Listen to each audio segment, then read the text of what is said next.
everybody, it's Chelsea from Little Mountain Ranch. Every time I say, hey everybody, it's Chelsea from Little Mountain Ranch, I can't help but think about my friends down at the Hewitt homestead.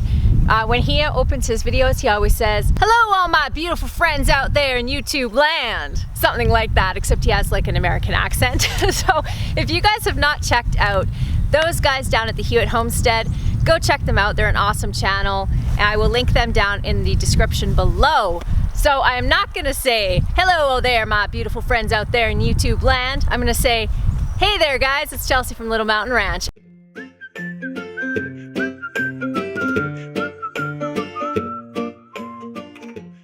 So today we're gonna head into the hive and see how, I should say my nucleus hives, the 8 that I put there. One of them actually didn't make it. It was actually mostly dead by the time that I had installed it that day. I'll link that video up above over here, where I installed those nukes. But so one didn't make it, so I ended up with 7. We're just gonna go in there and see if they need another super put on top, so another one of those boxes. If they've sort of spread out within that one super that I have on there, then I'll put another one on, and that deters swarming. If they have more space, then they don't feel like they need to go somewhere else to find the space that they need. So we'll head in there. Oh, I did want to mention this one thing. So normally when you're going to go into your beehives, you want to go in on a sunny day. Usually, I've heard that between 10 and 11, so that's what I do, between 10 and 11 in the morning is the best time, because the worker bees, as soon as the sun hits the front of the hive, then all the worker bees head out and they start foraging. So a lot of the bees that are going to be defending the hive are actually not home, so it just makes it a little bit easier for the beekeeper to work with them. It's about 10 o'clock in the morning right now, so I am going to head in there and see how everything looks. So let's go check it out. You can see where I positioned this, or my little apiary, is up on the hill, so I can see, so our house is down over there, so I can still actually see these to just make sure that everything's okay. I can just glance up here every day, but it's far enough away from the house and from where the kids play that everybody is safe. In and out of this nuke, so open it up and see how it's looking inside.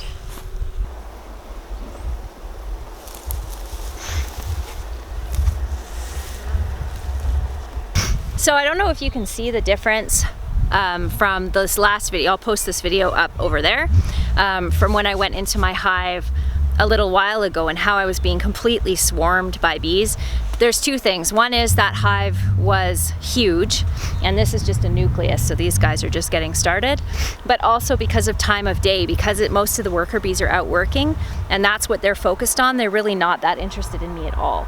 So I'm happy with the way this looks, because you can see down there the bees. So this is where I put the nucleus. This is the nucleus part, and that's where they've built up. They've got lots of honey happening in there. I don't want to disrupt the hive, so I'm not actually going to take any pieces out. All I'm looking for is to see whether they needed another super, and they still don't. One of the downsides of putting in undrawn comb, so comb, you know what bees, what honeycomb looks like. So that's called drawn comb. So when you pull it out and it has that on it, that's drawn comb. And when you can put drawn comb in with your nukes, then they don't have to put so much energy into building wax. And that takes a lot of energy for them. And this is the first time I've not used drawn comb. I just didn't have enough of it.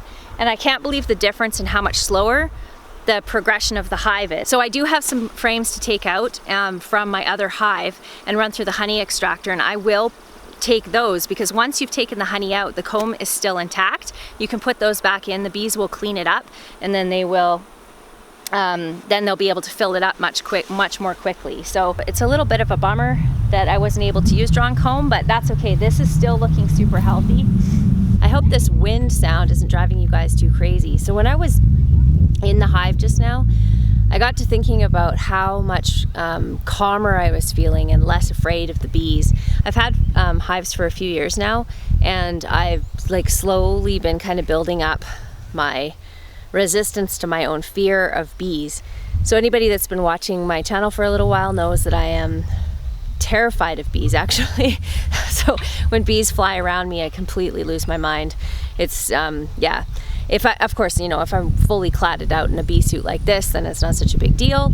But if I don't have anything protective on, it really freaks me out.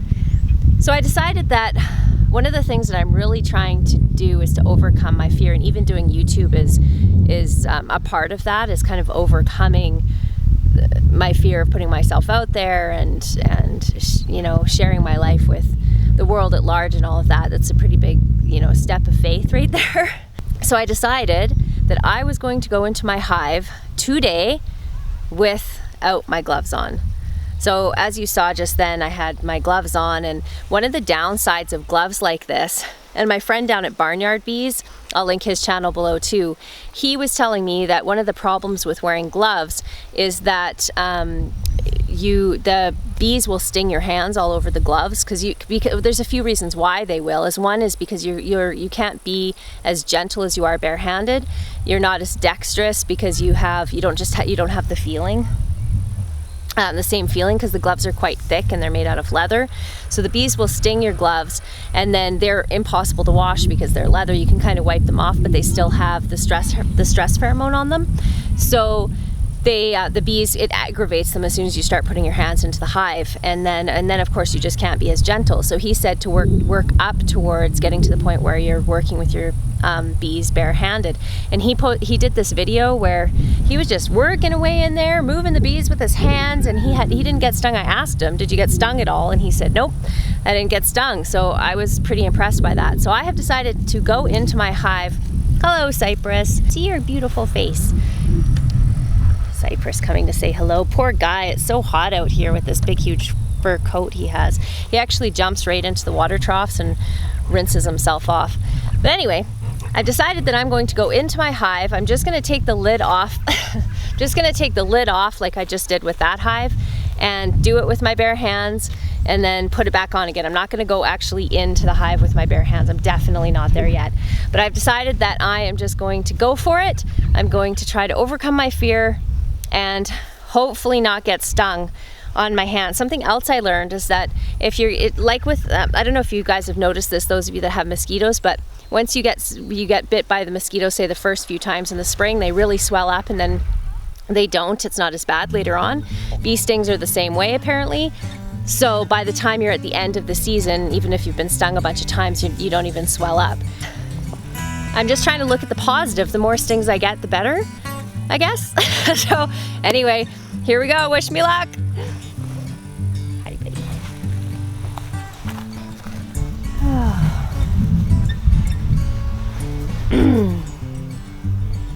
All right, I can do this. I can do this.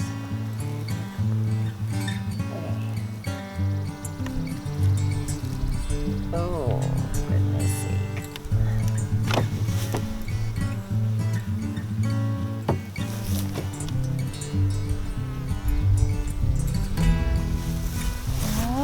Look at all the bees on there. Oh my goodness.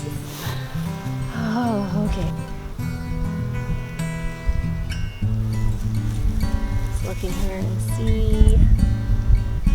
So these ones in the middle here, this is where all the bees are. You know what somebody told me once? Is to pay attention to if the bees turn and they start looking at you. So you can actually see their little eyes there. And they're not actually paying attention to me. They're not really looking at me. So they've just started working on these outside frames here.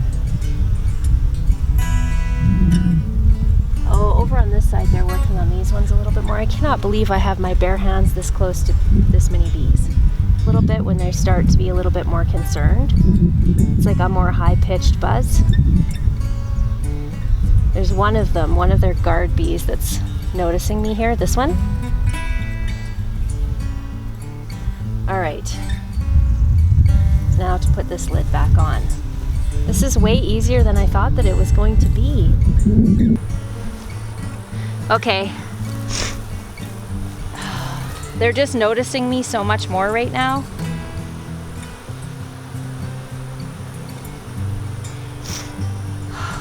Okay. Here it goes. Oh my gosh. Oh.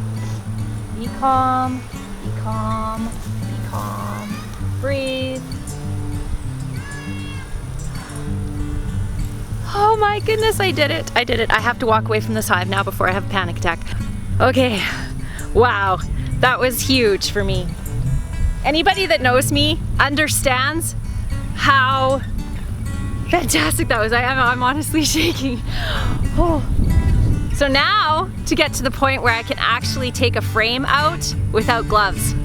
I don't know if I can do it, but that is going to be, maybe I'll just give myself a few more times of just taking lids off without gloves, but oh my goodness, that's awesome.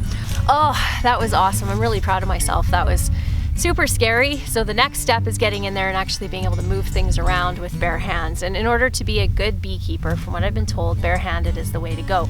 And since I want to be a good beekeeper, that is the long-term plan. Maybe by the end of the summer, I'll be able to do it. We'll see. So anyway, thank you guys so much for watching. As always, we appreciate you guys. We appreciate all your comments and all your support for our channel. If you guys want to get notifications from us, there's a little bell somewhere down here beside the subscribe button, I think. If you click that, then you'll get notifications every time we put out new content. So thank you guys so much for watching. We'll see you soon.